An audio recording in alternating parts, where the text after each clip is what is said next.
Get Busy saison 3, épisode 6, l'épisode où le héros est une fille. Un épisode nuque longue, ambiancé par celui qui a longtemps été le coiffeur officiel du groupe Onyx, Cher. Cher, comment ça va? Très bien. Et puis une invitée qu'on ne devrait pas présenter, mais on va le faire quand même, car voici donc venu le moment où ceux qui dénigrent nos choix d'invités vont enfin pouvoir se calmer. Oui, nous n'avions jusqu'alors jamais invité de femmes dans Get Busy, en tout cas pas dans notre version clic, mais faites vos propres recherches, tout est accessible en 2 clics sur Internet. Le New York des années 80, combien de fois l'as-tu fantasmé devant ton écran? Combien de fois l'as-tu parcouru à toute blinde pour rejoindre Coney Island et échapper au Baseball Furies?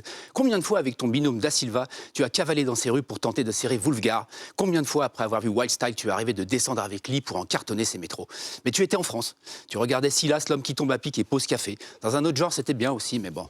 Notre invitée, elle était sur place et vivait live and direct l'émergence d'un tsunami que personne ne soupçonnait encore. Quand aujourd'hui tu feuillettes tes albums photos de cette époque, tu vois tonton, mamie et aussi ce cousin que tu peux désormais plus blairer. Dans les siens, notre invité voit DST, Futura, Fab Five Freddy, les Beastie Boys, Russell Simmons ou Afrika Bambaataa. Ce cliché où tu as fièrement immortalisé la construction du Gargantua de Mirapolis à Cergy, elle y répond par des caisses de négatifs sur la naissance du hip-hop à New York. Elle a chillé en studio dans les rues ou sur les toits avec Public Enemy, NWA ou EPMD, présenté Yo MTV Rap avant l'apparition des cravates Bugs Bunny, des block parties au studio télé de HIP HOP. En plus d'être une Zulu Queen certifiée, elle est surtout avec Laurence Twitou et Bernard Zekri, la 3e pièce de la French Connection du hip-hop des débuts des années 80, beaucoup plus fly que la plus fly de tes copines, Sophie Bramley et qui est Afrika Loukoum et l'invité de Get Busy. Oui, tout ça, d'accord, merci. Juste avant de poser la parole à Charles, j'ai une petite question. Est-ce que tu as encore ta nameplate Loukoum? Oui, bien sûr. Tu aurais pu venir avec. J'aurais pu, je n'ai pas pensé, je suis désolée. Okay. Bon, on va recommencer par tout le début. Comment tu te retrouves à New York, à quelle époque? Et quelle est ta rencontre avec cette scène hip-hop qui est naissante? Alors, je suis une enfant gâtée. Donc, j'ai terminé mes études à 20 ans. 10 minutes après, j'étais photographe à Paris Match, ou à peu près. Et je photographiais de jeunes actrices, ou je sais pas, c'était une rubrique de filles montantes. Et au bout d'1 an, j'en ai eu marre. Et je me suis dit, j'ai fait le tour de la question, je pars à New York. Et je suis partie officiellement, enfin en tout cas d'un point de vue de papier, comme correspondante de Paris Match et d'une agence de presse. Et je faisais que des trucs méga chiants, sans intérêt. Je sais pas, l'anniversaire de la mort de Marilyn Monroe, enfin des trucs, bon. Mais je m'amusais bien. Parce que je connaissais déjà bien la ville, j'avais plein de copains, machin. Et un jour, j'ai été à une fête dans une boîte de nuit sur Union Square. Et là, il y avait, je pense, le Rocksteady Crew, je ne suis pas complètement sûre. Mais en tout cas, ils ont fait une performance. Et alors que j'avais entendu plein de titres de rap et que je n'avais ni tilté ni pas tilté... Mais là, de voir ce qu'il faisait, ça m'a complètement éberluée. Et du coup, je suis rentrée par cette porte-là, même si ce n'est pas vraiment la danse que j'ai suivie après. En tout cas, c'est ça qui m'a fait me dire, c'est quoi ce bordel? Ouais, et après, ça m'a pris comme Jeanne d'Arc. Vraiment, j'ai tout laissé tomber. Et je voulais que être avec eux, m'imprégner de ce truc-là, sans aucune idée de ce que j'allais en faire, parce que ça n'intéressait personne. Mais voilà. Tu t'en es mieux sorti que Jeanne d'Arc, quand même, au final. Pour l'instant. Pour l'instant. Mais c'était en quelle année, ça, pardon? Je suis partie en 81. Ok. Ouais. Parce que tu dis que tu entendais déjà du rap, mais sans plus. Il n'y avait pas le côté nouveau du truc que tu pouvais trouver excitant, en fait, attirant. les trucs que j'avais entendus à la radio là-bas, c'était The Message et Sugar Hill Gang. Enfin, ouais, comme j'ai toujours aimé la musique black, j'ai tilté, mais pas plus que ça. Je me suis pas dit, c'est quoi ce truc qu'ils sont en train de faire? C'est la révolution. Ça m'a pas fait le même effet que la danse. Ou la danse, je savais même pas que le corps humain pouvait faire ça, donc c'était plus spectaculaire. Tu découvres donc le Rocksteady Crew dans cette soirée. À quel moment tu commences vraiment à sympathiser avec eux, à avoir des connexions et comment ça se fait tout ça, en fait? Alors, en fait, on est un très petit groupe, donc ça va très vite. J'avais une copine qui avait une histoire avec Fab Five Freddy. J'étais copine avec Bernard Zekri.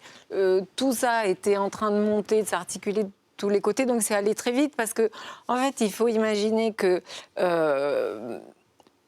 personne ne s'intéresse à un groupe de gens. À partir du moment où il y en a 2, 3 qui disent « Ah ben si, ce que tu fais, moi, ça m'intéresse », tac, tac, tout le monde ouvre les portes, tchic, tchac, tchouk, et Et très vite, c'était machin qui me disait va voir truc qui me disait va voir bidule, et puis voilà. Et après, il y avait la grande cérémonie religieuse, j'ai envie de dire, du vendredi soir au Roxy, où là, toute la scène...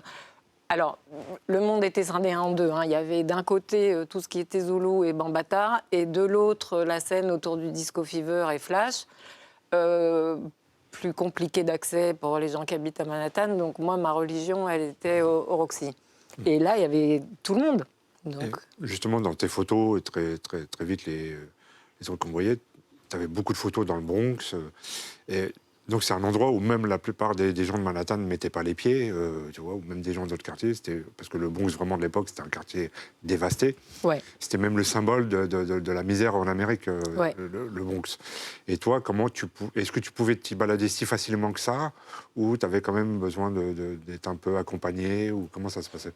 J'aurais jamais été seule avec mes appareils photo. Je n'aurais pas dépassé le coin de la rue. Mais par contre, avec eux, j'étais multi-archi-protégée. Il n'allait rien m'arriver du tout.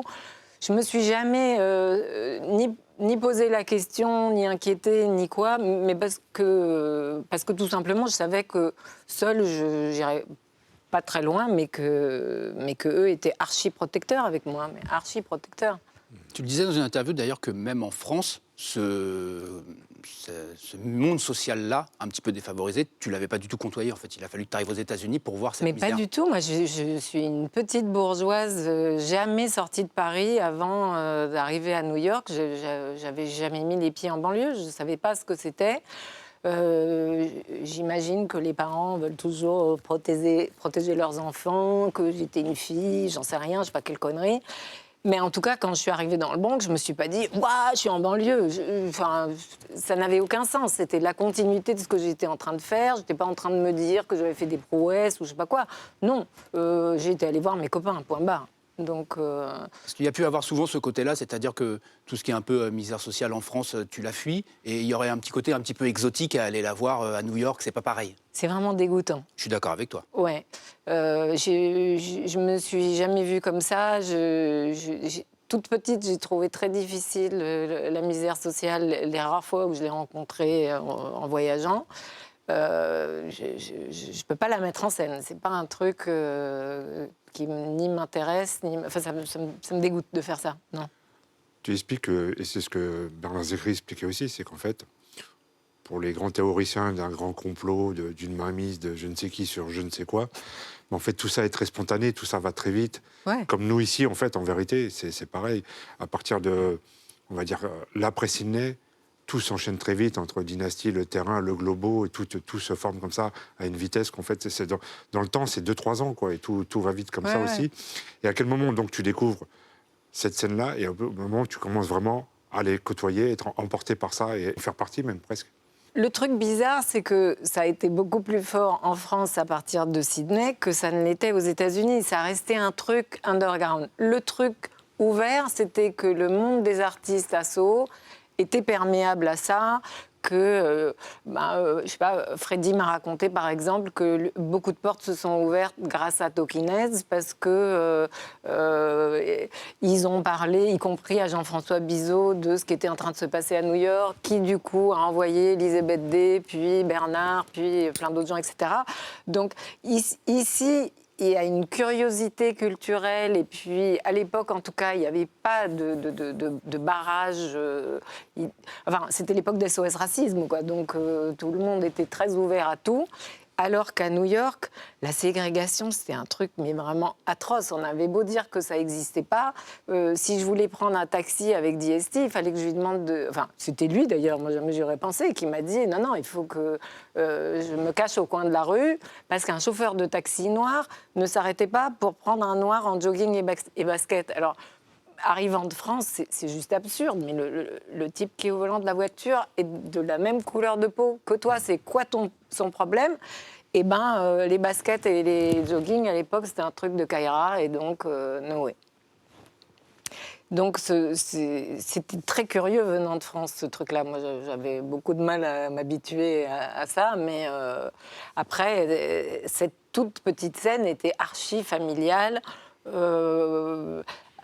On m'a demandé plein de fois, oh là là, mais t'étais une fille, machin, mais rien à foutre d'être une fille. D'abord, il y a eu un truc magique auquel je n'avais pas du tout pensé, c'est que quand je suis arrivée, on m'a dit, mais toi, tu viens d'où? Moi, j'ai dit de France. On m'a dit, non, mais tu t'es née où? Ah, je suis née en Tunisie. Et personne n'a des connaissances géographiques si poussées là-bas de savoir où se trouve la Tunisie. Donc, j'explique en Afrique du Nord. Ah bah, en Afrique du Nord, donc c'est en Afrique, donc t'es noire. Et donc, je suis restée perplexe à dire, ah bon, d'accord, ok. Bah, et donc, ce truc-là aussi, et comme Bernard d'ailleurs, qui est né en Algérie. Donc, finalement, il y avait un truc auquel on n'avait pas pensé en France, mais qui était une identité réelle, partagée. Ouais. Bah là, je propose qu'on regarde un clip. Et donc, c'est Bambaataa et Soul Sonic Force Planet Rock. Time to chase your dreams about the seats, make your body sway, socialize, get down, let your soul lead the way, shake it now, go ladies, it's a living dream, love, life, live, come play the game, our world is free, do it to one but free. Africa Bambaataa and Soul Sonic Force, la puissance de la TR 808. Ouais, donc c'est un clip marquant parce que c'est l'avènement de l'électro-hip-hop. Alors on oublie souvent qu'avant, même l'électro-hip-hop était presque plus la musique du hip-hop que le rap lui-même. Et est-ce que parmi les images, c'est Bronx River qu'on voit? Je sais pas parce que il y a. Ça y ressemble. Ouais, c'est probablement ça. Si, c'est probablement ça. Donc en fait, le Bronx River, c'était un peu la MJC du Bronx River. Ouais, là où il y avait beaucoup de. C'était une salle des fêtes Ouais. de quartier et selon les saisons, ça se passait soit à l'intérieur dans un espèce de gymnase, soit dehors en installant tout le matos. Mais c'était vraiment le fief de Bambaataa, là. Et toi, à l'époque où tu y allais, il y avait encore les blocs parties de Ah Bambaataa, oui, de oui, couleurs, oui. qui étaient Ouais, ça. ouais, bien sûr, ouais. Mm. Je pense que, voilà, là, on voit une photo avec couleur dans le fond. Ça se passe à l'intérieur de Bronx River. Ouais. Quand tu commences à faire les photos de tout ça, là, au début tu le fais spontanément, est-ce qu'il y a un moment où tu t'inscris dans une démarche de dire tout ça, il faut que je le documente, même si ça va nulle part, j'aurais documenté toute cette période?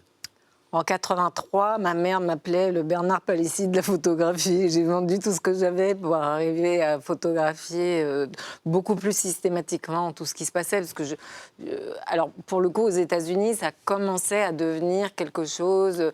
On voyait arriver Lafonte pour faire Beat Street, ou je sais pas, tout un tas de gens ce que j'appelais le monde extérieur qui venaient vampiriser le truc.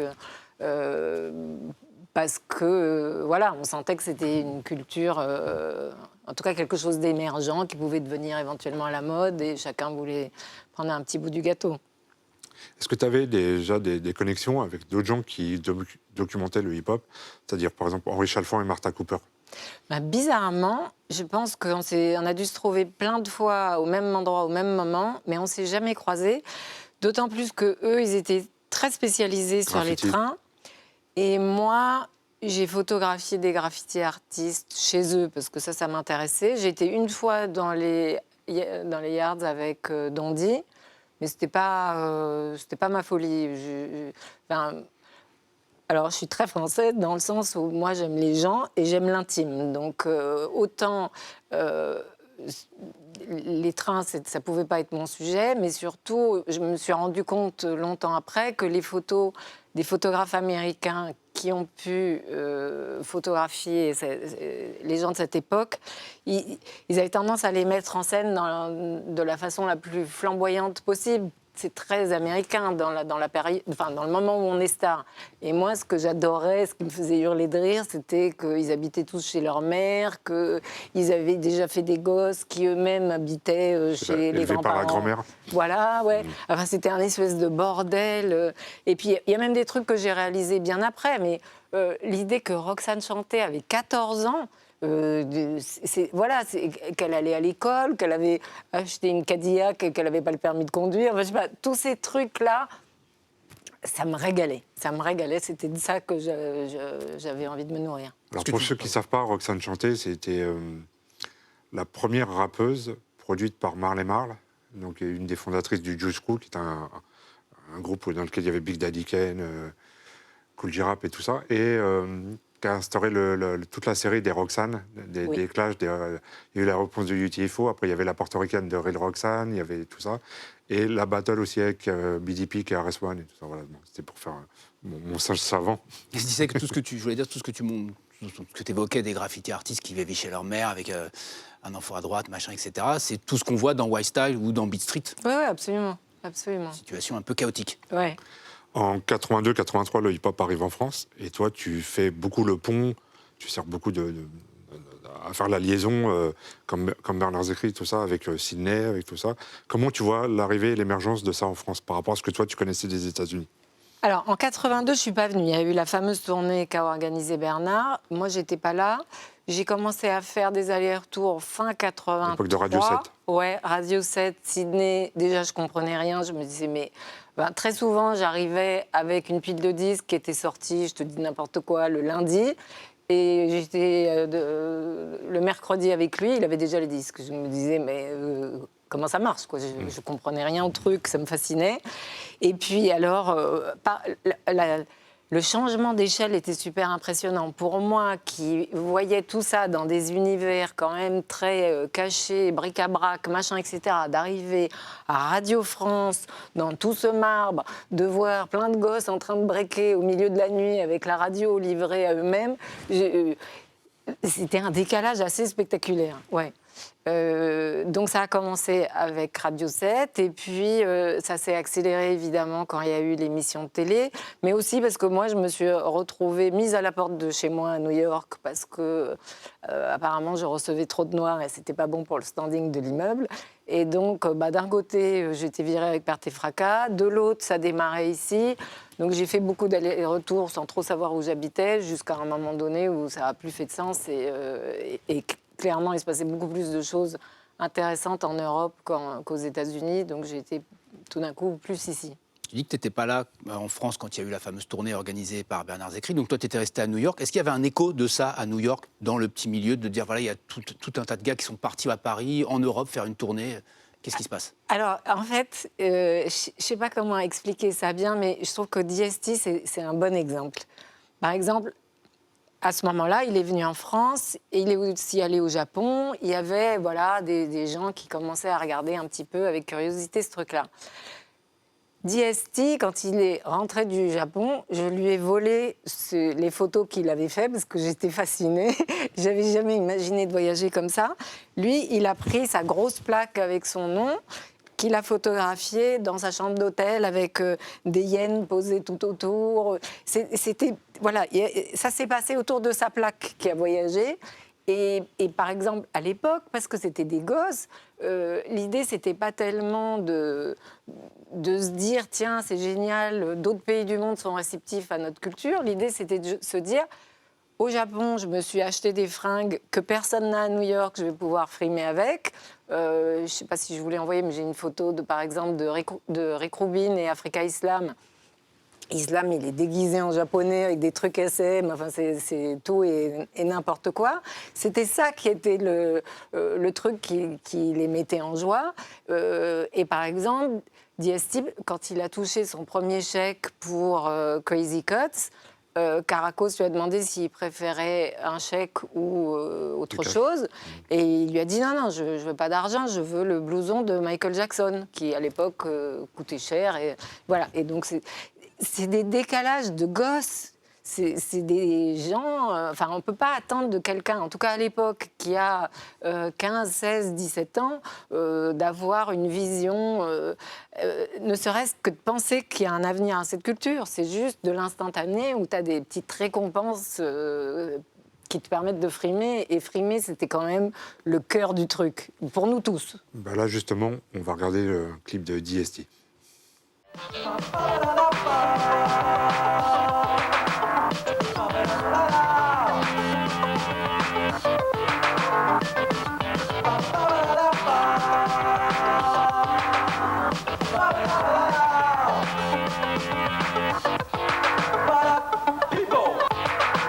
Donc tu parlais de tous ces gamins, parce que c'était des gamins à l'époque qui se retrouvent propulsés d'un coup, comme ça. Et pour certains, il y a eu un contre-coup après qui était assez dur. Par exemple, dans les Rocksteady, tu avais Buckford et Kuriaki qui ce que Crazy Legacy expliquait, qu'il y a eu une grosse période creuse après, c'est-à-dire que les mecs se retrouvaient à tourner dans le monde entier, puis après ils retournent dans le Bronx, puis ils redeviennent personne. Et c'était très dur de devenir personne quand tu as été une ghetto-célébrité. Et donc il y en a qui sont partis dans le deal, et ça s'est fini assez tragiquement. Il y a deux membres du Rocksteady qui ont été assassinés. Il ne reste plus grand monde dans les ouais. breakers de l'époque, Ouais. à part Crazy Legs. Il y a un nombre de gens dingues qui ont disparu. Ouais. Et quand je parlais avec Solo, il me racontait qu'il a un peu vécu ça lui aussi, après s'être retrouvé pub Benetton, tout ça. La presse ciné, à un moment, il y a une période très, très difficile aussi, quoi. Ouais. Quand tu es très exposé comme ça, c'est pas évident pour des gamins de 16 ans, quoi. C'est d'autant moins évident qu'à la fois, ils étaient jeunes, mais ce n'était pas non plus des gros revenus. C'était C'est difficile à concevoir aujourd'hui, mais c'était un tout petit marché. Donc, ce n'était pas les quelques centaines ou milliers de dollars qu'ils percevaient qui allaient les aider à s'acheter un studio d'enregistrement, une baraque, je ne sais pas quoi, qui stabilise un peu. Il n'y a pas eu ça. C'est ceux des années 90 qui ont eu ça. Tout à l'heure, tu mentionnais Rick Rubin. J'avais lu une chose, je voudrais juste avoir ta confirmation pour ça, c'est vrai. Tu t'étais retrouvé à l'époque dans la chambre de Rick Rubin. Alors, juste pour préciser, c'est sa chambre en fait qu'il avait à la fac. C'était les premiers bureaux de Def Jam. Ouais. Et tu as vécu en fait ce lancement finalement du pré-Def Jam avant que ce soit vraiment quelque chose de plus officiel. En fait, un jour, quelqu'un m'avait fait écouter sur un Ghetto Blaster une maquette des Beastie Boys d'une chanson qui s'appelait Cookie Puss. Et Cookie Puss, c'était un hommage à une pub qui passait à la radio d'un marchand de glace qui me faisait hurler de rire. Et j'étais devenue dingue de ce disque et j'avais dit au bonhomme « Ah là là là là, je le veux, je le veux, je le veux ». Je ne sais pas comment il s'en est souvenu 6 mois après, mais il m'a dit « Écoute, ça y est, il y a un type qui a pressé le disque, tu peux l'appeler, machin ». Donc j'ai effectivement appelé Rick, qui était étudiant à NYU. Et je suis arrivée dans sa chambre qui faisait, je sais pas, 10 mètres carrés, mais il y avait 2 mètres carrés de vinyle par terre. Et c'était les débuts de Def Jam. Et je suis repartie extrêmement contente avec mon vinyle de Cookie Puss, que j'ai toujours. C'est l'endroit aussi où LL Cool J envoyait ses démos. Ouais. Alors, contrairement à ce qu'on pense, le premier artiste de Def Jam, c'est pas LL Cool J, c'est Tila Rock. Oui, exact. Et Rose. Ouais, très bon disque. Donc, toi qui as connu vraiment le début du hip-hop, très bon enfant, très spontané, où il y avait toutes les disciplines réunies, et après, tu te retrouves... Bon, tu l'as connu aussi en France, à l'époque de Sydney, de Radio 7, de tout ça, des débuts du hip-hop en France. Après, les choses se passent différemment, et on va dire qu'à partir des années fin 80, début 90, le rap devient vraiment prédominant, et en train d'exploser, et toi, tu te retrouves à Yo MTV Rap. Alors, déjà, comment tu vois le changement, ce que tu as connu, vraiment la culture, c'est le début vraiment du rap business, des majors, de tout ça, où le rap fait passer à la trappe pratiquement toutes les autres disciplines. Et toi, comment tu te retrouves aussi à MTV? Alors, quand HOP s'arrête, les gens en ont ras-le-bol du rap. C'est reparti en banlieue, mais il y a eu une telle overdose de... C'est même pas le rap, c'est le Smurf, pour eux. Oui, c'est le Smurf. Ouais. Mais on a tellement vendu de pots de yaourt, de bagnoles, de je sais pas quoi, à coups de... Puis tout le monde faisait son blanc. disque de Smurf, Annie Cordy, tout Voilà. ça. Tout le monde faisait des trucs de Smurf. C'était un ras-le-bol, voilà, on n'en pouvait plus. Donc c'est reparti en banlieue. Et moi, à ce moment-là, qu'est-ce que j'ai fait? Je suis partie travailler à Sex Machine avec Philippe Manœuvre. Et Jean-Pierre Dionnet. Et Jean-Pierre Dionnet. Donc, de toute façon, moi, ma musique, au départ, c'était le funk. Hein, donc, je me suis retrouvée à mélanger. J'ai un peu apporté de rap quand je pouvais, Run DMC ou autre. Alors là, on va préciser aussi, Sex Machine, c'est une émission qui était sur France 2, c'est ça? Oui. Ouais, Antenne 2. Et alors, il y avait les enfants du rock, qui étaient, comme leur nom l'indique, très rock. Et d'abord, je crois que c'était même une émanation des enfants du rock au début, Sex Machine. C'était. Et Sex Machine, pour nous, c'était une révolution, parce que c'est la première fois qu'on a pu voir des clips de funk, des clips de rap. C'est la première fois qu'on a vraiment découvert Rick James, Prince, dont on parlera après. Oui. Et voilà. Et donc, Sex Machine, ça reste un truc vraiment fondateur pour les gens de ma génération. Ouais. Et donc, j'ai bossé avec eux. De là, j'ai bossé à TV6, qui était l'ancien M6, mais qui était à l'époque une chaîne musicale qui se voulait être... Avec Childeric. Voilà, qui Il y avait se Nagui voulait aussi. être Et MTV. Nagui. Et puis, quand Chirac est arrivé au pouvoir, il a dit « tac, tac, tac, qu'est-ce que c'est que cette chaîne qui sert à rien? On va mettre les gens de Métropole Télévision qui m'ont rendu service. » Et donc, nous, on a arrêté l'antenne, je me souviens, un 28 février à minuit pour que les autres la reprennent le lendemain matin sans que les gens s'en aperçoivent. Et je suis rentrée chez moi ce soir-là, quelqu'un m'a raccompagnée en se disant « Est-ce que tu sais ce que tu vas faire ?» Non, vraiment, j'avais aucune idée, c'était très brutal. Et je suis rentrée chez moi et il y avait un message sur mon répondeur de quelqu'un à MTV, parce qu'à l'époque on avait des répondeurs, quelqu'un d'MTV à New York qui me disait voilà, on est en train de monter MTV en Europe, à Londres, est-ce que ça vous intéresserait d'y être? Et moi, c'était carrément un coup de magie total. Et donc, j'ai déménagé à Londres en 87, 86, je sais plus, 86, je crois, je sais plus, pour aller monter MTV Europe à Londres.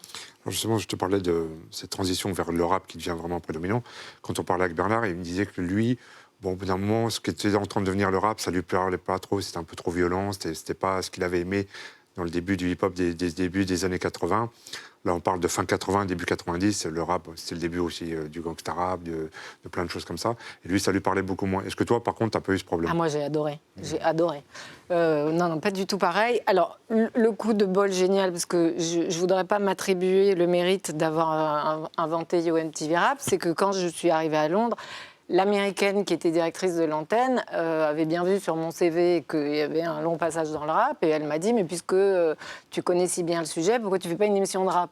Je dis « Non mais t'es malade, vous êtes MTV, vous êtes raciste. » Elle m'a dit « Non, ici on est en Europe, on s'en fout complètement, vas-y, monte une émission de rap. » Et donc ça me paraissait extrêmement étrange que ça démarre en Angleterre pour l'Europe et que New York soit toujours muet. Et ça a mis 1 an d'aller-retour, d'abord parce qu'il y avait quelques personnes à MTV US qui avaient envie, mais moi qui poussais tout le temps parce que je me sentais gênée. Mais c'est vrai que je me souviendrai toujours d'avoir appelé tout de suite Freddy pour lui dire « Waouh, c'est dingue, je monte une émission de rap sur MTV ». Il n'en revenait pas. Il me dit « Mais comment t'as appelé l'émission ?» Je l'ai appelée Yo.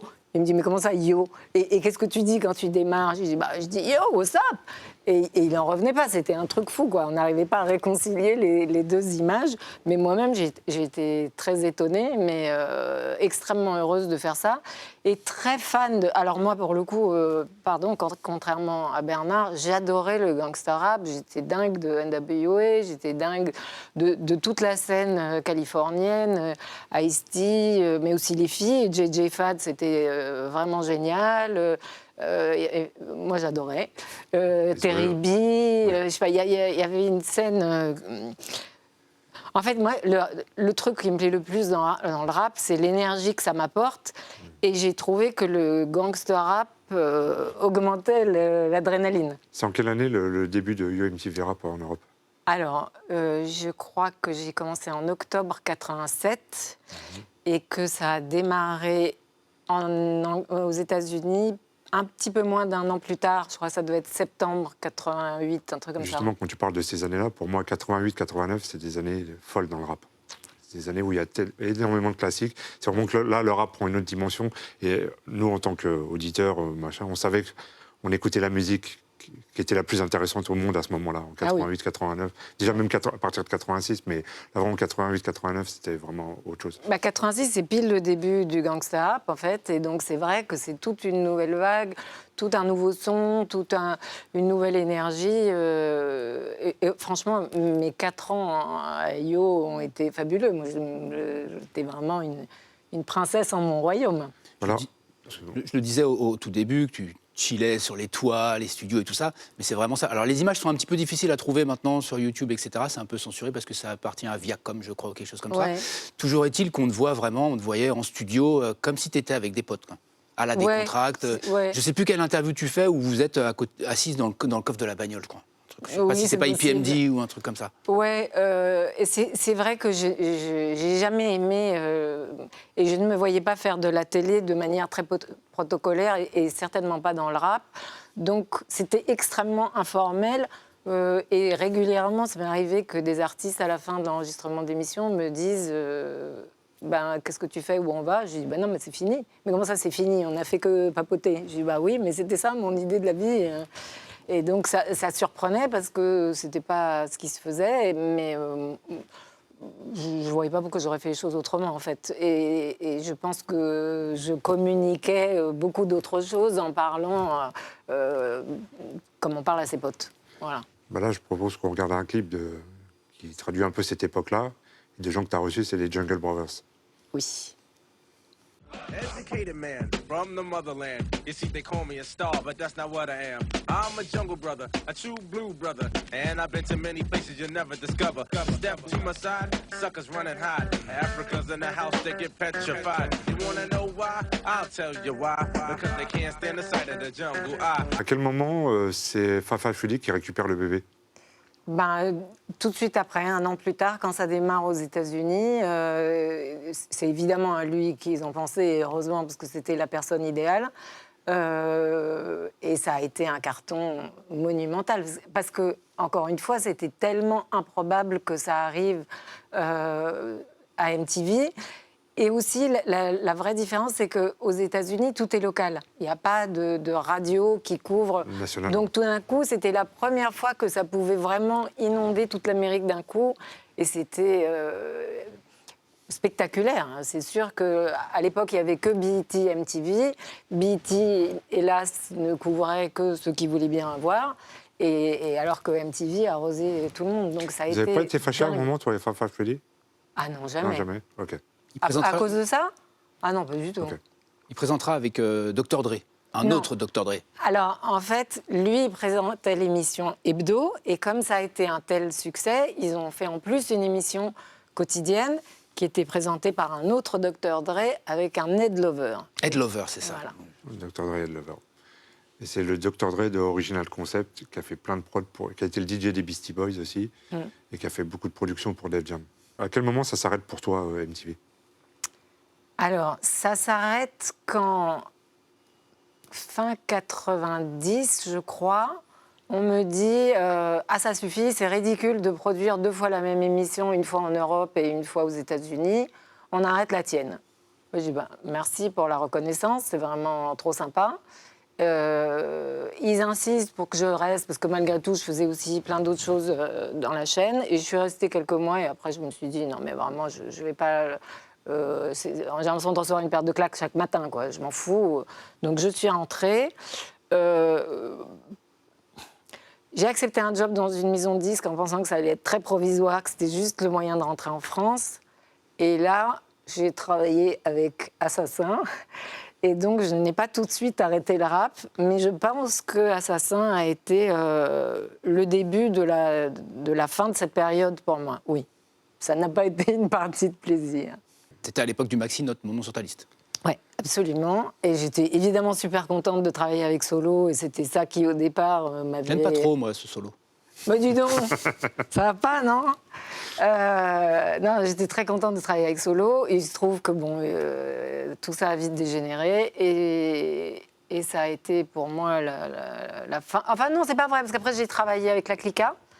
Donc non, finalement, il n'y a jamais eu la fin, non? T'as pas eu beaucoup d'opportunités à ce moment-là, avec toute la légitimité que tu pouvais avoir avant, Ouais. de maisons de disques, de labels qui t'ont sollicité, parce que fin 89, début 90, c'est vraiment au moment où ça commence à exploser, rap français, tout est signé dans tous les sens. Ouais, mais Tout et moi, n'importe quoi. d'abord, je suis une tête de mule et je n'aime pas les choses qui, tout d'un coup, où tout le monde est d'accord que voilà, ouais, c'est génial, c'est à la mode, c'est machin. Moi, j'aime bien les trucs qui n'intéressent pas les gens. C'est mon truc, c'est comme ça. Donc et par ailleurs, j'ai jamais été super fan de rap français. Comme je n'avais pas été fan de rock français, parce que j'ai toujours l'impression que c'est la photocopie. Alors, il y a quelques artistes qui font exception à la règle, bien sûr. Mais si je sens pas que... J'aime bien cette expression américaine qui dit « bring something to the party ». Donc, Solar ou je sais pas, il y a eu des artistes, heureusement, en France qui ont ajouté un petit quelque chose, mais j'étais un peu snob. Je l'avoue, je n'ai pas embrassé... Pas assez bien pour Sophie Bramley. Ouais. Donc, ouais, j'ai pas continué dans cette voie-là, ce qui n'a pas empêché de... Enfin, d'abord, j'écoute toujours beaucoup de rap. Et puis, j'ai longtemps essayé ces dernières années de faire un documentaire sur les rappeuses américaines, parce que je trouve qu'il y a une histoire géniale à raconter. Ça s'est pas fait pour des raisons covidiennes. Mais j'ai jamais tourné le dos au rap, même si mon implication n'est pas la même. Ça me tient toujours très à cœur. Il y a autre chose qui t'a tenu très à cœur aussi, qui t'a aussi emporté, et qui a emporté pas mal de gens du hip-hop à un moment, c'est l'avènement de Prince. Et, Maladie grave. Voilà, tu as été une grande fan, et Ouais. c'est beaucoup, je t'écoutais à la radio, ça, toujours des anecdotes. Alors, toi, elle a assisté au concert privé, dont nous, on n'était jamais au courant, alors qu'on était des fans. Non, mais moi, je l'ai de croisé au dernier concert de Prince au Zénith. C'est vrai. Ouais. Ouais, moi, j'avais décroché. Moi aussi, mais j'ai voulu emmener ma fille et je suis bien contente parce que comme c'était effectivement le dernier concert, c'était bien d'avoir vu.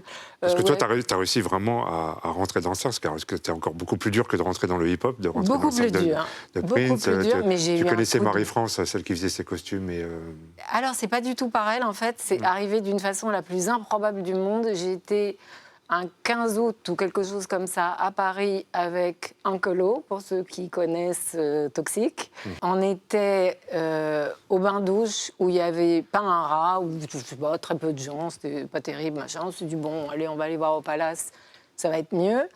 Et on arrive au Palace et là, on rentre dans une boîte de nuit où il n'y a mais vraiment personne. C'est-à-dire, il fait froid, ça pue le tabac, c'était vraiment, il n'y avait personne. Donc on ressort aussi sec, on se dit, ben, on va retourner au bain-douche. Et là, Marie-France, qui faisait la porte, me dit, ah non, tu peux pas me faire ce coup-là, reste, sois sympa, sois sympa. Elle est tellement gentille que je dis, un colo, bon, bah, ok. Donc on était assis, on écoutait de la musique, on parlait, machin. Et puis tout d'un coup, je vois arriver un truc et je dis, ne bouge pas. Et je vois arriver du violet avec des trucs dans tous les sens. Et qui arrive? Prince et toute sa clique. Et donc, ben, on est seuls. Il y a eux, il y a nous. Ils dansent, on danse. On danse, on parle. Et puis voilà. Et ça, c'est. Je suis devenue ultra copine avec Jérôme Benton. De Jérôme Benton, Jill Jones. Enfin voilà, tac, tac, tac. Et après, je les ai plus quittés pendant un long moment. alors, T'as quand même l'impression que t'es toujours là au bon moment, quand même. On va repréciser des choses. Jérôme Benton, il fait partie de The Time, c'était un peu le valet de Morris Day, et surtout, c'est le frère de Terry Lewis. Je crois, Donc les mais mecs je qui ont l'ai produit Janet Jackson, SOS Band et Et tout bien ça. d'autres. Et d'ailleurs, je voulais en revenir juste sur l'épisode MTV. Tu parlais du racisme d'MTV. Et l'autre fois, j'ai vu quelqu'un qui expliquait ça très bien. La chute du funk est un peu due à MTV, parce que tu regardais Cameo, Minastar, Shalamar, c'était des grandes stars qui remplissaient des stades. Et quand MTV est arrivé, ils n'avaient pas le droit à MTV. C'est-à-dire que les seuls qui avaient MTV, grosso modo, c'était Michael et Prince. Cameo, il y avait peut-être un problème de costume aussi, non? Non. Enfin, Mais tous. en fait, Et ils disent et ils pensent que ça a tué le funk.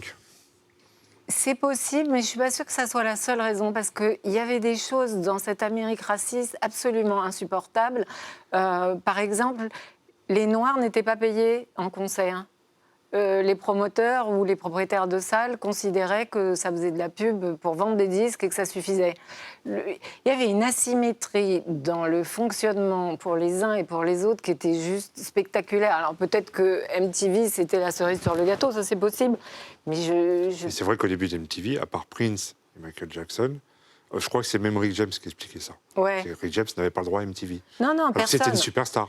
Oui, mais c'est-à-dire que Michael Jackson, ça a été très long. Hein. Ils ont eu du mal à admettre que le bonhomme était devenu tellement gros qu'il ne pouvait pas faire l'impasse.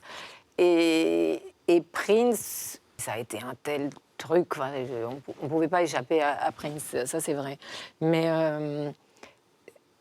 pendant longtemps, effectivement, c'était que ces deux-là. Et pas James Brown non plus. Hein. Bah, on va écouter Prince. Allez. Only best friends can.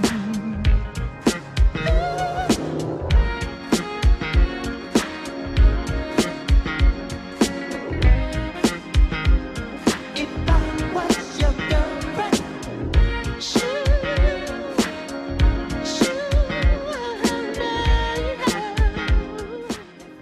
À quel moment tu décroches de Prince? Moi, c'est à partir de Batman. À partir de Diamonds and Pearls. Batman, je crois que je tenais encore le coup. Diamonds and Pearls, on est parti dans le circuit. Enfin, à partir du moment où il a trop vu Dieu, j'ai eu du mal. Ça m'a fatigué. D'accord. Bah, on a des choses à présenter avant de se dire au revoir. Ben oui, tout à l'heure, tu nous parlais de la Clica, un membre éminent de la Clica qui est Weno et qui est J.R. Ewing, qui a été connu pour ses mixtapes, c'était quand, dans les années 2000, par là, les mixtapes de JR, ressuscite ces mixtapes donc avec l'aide de DJ Mirage. C'est des mixtapes qui sont sur des thématiques. Alors il y a toujours un côté cinématographique. Hein. On a Drive, on a Die Hard, Mad Max, Zombie, Deep Throat, etc. Donc c'est mixé avec des inserts de cinéma. C'est toujours une sélection très pointue, urbain. C'est pas franchement la fête. Hein. On a des rappeurs comme Conway, West Side Gun, Benny Butcher, Rock Marciano, MF Doom, et puis des trucs un peu plus obscurs. Donc je disais, c'est pas forcément la bande-son d'un mariage ou d'une soirée d'enfants, mais en tout cas, c'est vraiment très cool pour les amateurs de hip-hop qui aiment leur son brut et sans sirop. Alors moi, c'est un livre de Adnan Traga. Alors c'est un réalisateur qui s'est associé également avec Luc Besson fut un temps, originaire de banlieue, et il raconte en fait la vie de sa cité, la cité Gagarine, qui est une cité emblématique de Ivry-sur-Seine et des cités des banlieues rouges, comme elles ont été construites énormément dans les années 50 et 60. Et il a été décidé que cette cité sera démolie. Et en fait, lui, il a décidé d'aller voir les habitants de tout âge, de toute origine, et de leur faire raconter la vie de cette cité. Donc c'est très intéressant parce qu'on voit tout le parcours de ce qu'ont été les cités, c'est-à-dire quand même malgré tout un progrès pour le logement, parce qu'il y avait beaucoup de logements insalubres dans les années 50 et 60 en France, donc c'était un progrès social. Et puis après le chômage, l'immigration, les problèmes qui sont arrivés, surtout le chômage, les problèmes de délinquance, le vivre ensemble, toutes ces problématiques-là, l'exclusion. Tous les clichés qu'on peut avoir sur les habitants de cité. Alors aussi bien les désillusions, mais aussi tous quand même malgré tout l'attachement qu'ils ont à leur quartier. Donc c'est vraiment un témoignage très intéressant. Et donc bon, il y a des photos aussi qui racontent on peut voir différents aspects à différentes époques de la cité. Donc c'est une vraie radioscopie de ce qu'est un peu la banlieue dont on parle tellement aujourd'hui et à laquelle on associe tellement de problèmes, qui est un peu le laboratoire des problèmes de la France. Et donc c'est vraiment un témoignage important. Et je te le donne. Oh, merci. Super. Dans la rubrique Nos collaborateurs ont publié, Grégory Proch, qui a été longtemps une plume de Get Busy version magazine, et qui vient de sortir numéro 10. Voilà, c'est une ode à tous les joueurs qui ont porté le numéro 10 au PSG. Voilà, le numéro 10, c'est un peu ce joueur à qui on donne le ballon quand on ne sait plus quoi faire, quand il ne reste plus aucun espoir, on appelle le numéro 10. Voilà, c'est tous les portraits d'Aglioni, d'Aleb, Rai, Valdo, Ronaldinho, Pastore, etc. Et puis bien sûr, Safet Suzic, évidemment. Donc on a toujours des portraits pleins d'amour pour le numéro 10, le contexte quand il est arrivé à Paris, ce qu'il a fait de Paris, etc. Voilà, beaucoup de noms que les supporters du PSG version QSI n'ont sans doute jamais entendus. Grégory Proch, numéro 10, que des numéros 10 dans notre team. Exactement. Alors, je voulais préciser que le livre de Adnan sort chez Jean-Claude Lattès. Donc, Jean-Claude Lattès, pour un livre qui parle de la cité, ça me fait toujours rire. Donc, voilà. Et alors, je voulais présenter ça aussi. Donc, c'est un nouveau maxi de Carlito. Donc, Carlito de la Mafia Cafri. L'homme le plus discret de la Mafia Cafri. Le secret le mieux gardé de la Mafia Cafri, comme on dit. Et là, donc, il sort un maxi 3 titres, diffusé en exclu sur Click, d'ailleurs. Et donc, avec des prods de Odwin, qu'on a déjà retrouvé avec Réac. Le Mamel de l'amour. Dont tu portes le suite. Bientôt la le suite royal, ouais. Et aussi, on retrouve, donc, Odwin, on retrouve Cool M, donc, qui était le principal de la rumeur. Et aussi DJ Sec. Donc Time Bomb, Little, tout ça. Il s'est associé aussi, il me semble, à Cho, qui était l'homme de tous les visuels de La Rumeur et de Enfalch, fut un temps. Donc voilà, donc je vous conseille, c'est ça, Carlito, ça s'appelle Hors d'œuvre. Et je te l'offre aussi. Ouais, merci. Et bien voilà, c'était Get Busy saison 3, épisode 6, l'épisode où le héros est une fille, avec Cher. Et on était très contents de t'avoir avec nous. Avec Sophie Bramley, et qui est Africa Loukoum. Oui, c'est vrai aussi. On remercie évidemment Armen, David qui a eu son diplôme expert incendie feu de forêt, d'ailleurs, j'ai appris ça juste en venant. Freeworker, Fresh News et Calzone. Et comme on ne change pas une équipe qui perd avec autant de panache, on se dit au mois prochain.